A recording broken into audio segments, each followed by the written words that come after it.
Hi, I'm Steve. You can call me Steve. I'm currently sitting in my car in the parking lot of a clinic, ready to go get my flu shot. It's that time of year again when the weather gets colder and the flu starts making its appearance. It's early November as I'm recording this, and everybody online has been encouraging people to get flu shots for the past month and a half. It's taken me until now to do this because up until now, the flu shot just wasn't available where I lived. I have a small confession to make. This is the first time I've gotten a flu shot. Every year, everybody says to get it, and every year I've ignored them. I am not proud of that. I've had reasons not to get it, and they haven't been good reasons. When I was younger, my parents and sister all got their shots, and I declined. They all promptly got the flu, and I didn't. That may have been a convincing argument when I was 20, but one anecdote is not the same as scientific data about the usefulness of the shot. I'm reasonably healthy. I don't get sick very often, and if I do start to get sick, I can usually fight it off without developing into a full-blown illness. However, during the time where I feel I might be sick, I'm a carrier. I can pass that illness on to someone who might not have my robust constitution. Children, the elderly, and people with compromised immune systems are all much more vulnerable to illnesses, and they have a harder time getting over it. In some cases, it can be fatal.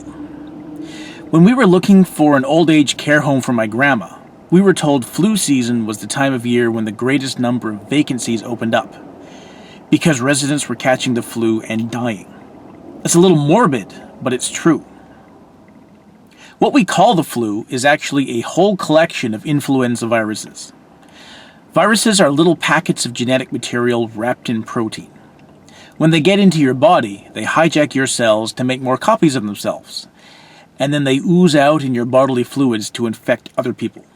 It's quite a disgusting process. When you're infected, your body responds by learning to recognize the protein on the outside of the virus and then ramping up your immune system to deal with it. This usually takes a few days. A vaccine uses dead virus to trick your immune system into thinking you're infected, without you having to suffer any of the symptoms. In principle, this means you can't get the same virus twice, because your body recognizes it and destroys it before it can cause trouble. However, viruses are constantly mutating and changing their protein codes, which means your body has to learn to recognize them all over again. The flu vaccine is made up of the strains of the virus that health experts predict will be most common in any given flu season. Sometimes they're right, sometimes they're wrong. It's just the nature of the beast. The strains will change from year to year, which is why you need a new flu shot every year. Healthy people should get immunized in order to protect those who can't. This is how herd immunity works. Disease outbreaks are much less likely when most of the people in the herd can't catch that disease. I have absolutely no excuse for not getting a flu shot all these years, apart from sheer stubbornness, and that's not a good reason. There are some people who do have good reasons for not getting the shot. Those whose immune systems are not up to the task of dealing with infections, even dead infections. Cancer and bone marrow transplant patients are both in this category. Other people are allergic to the ingredients in the vaccine. Doses are usually limited, so the most vulnerable should go first. Seniors and frontline health workers. My sister is an X-ray technologist, and she gets a flu shot every year because she sees patients on a daily basis and is most at risk to spread the flu from person to person. Other people who should go first are those with long-term health conditions. While these people are capable of mustering that immune response, that's harder to do if they're simultaneously dealing with another illness. Battling a dead virus is much easier than battling a live one. All right, time to go in.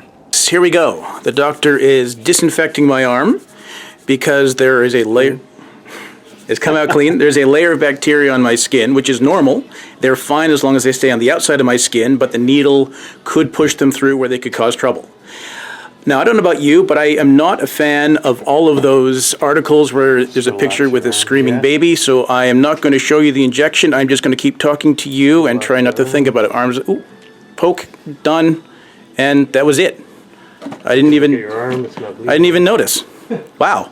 That is some skilled injection. We'll just show you the impact site. I can't even tell where it is. You're good. All right, that was it. I didn't even notice it. All right, I'll see you back in the car. And that was my flu shot. It was in and out, and I didn't even notice it.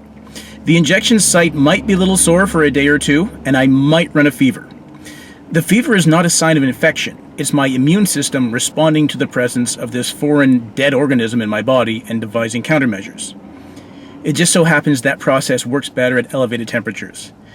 Now, it's going to take 2 weeks for it to be completely effective, so I could still possibly get sick in that time. But once it is effective, I'm protected from whatever strains of virus are in the shot. I am not going to get sick from the shot. If I do get sick, it's from some other virus that wasn't in the shot. So now that I've had it, I'm at much less risk of coming down with the flu, and I'm much less likely to pass it on to someone who will have a harder time dealing with it. Thanks for watching. I've been Steve.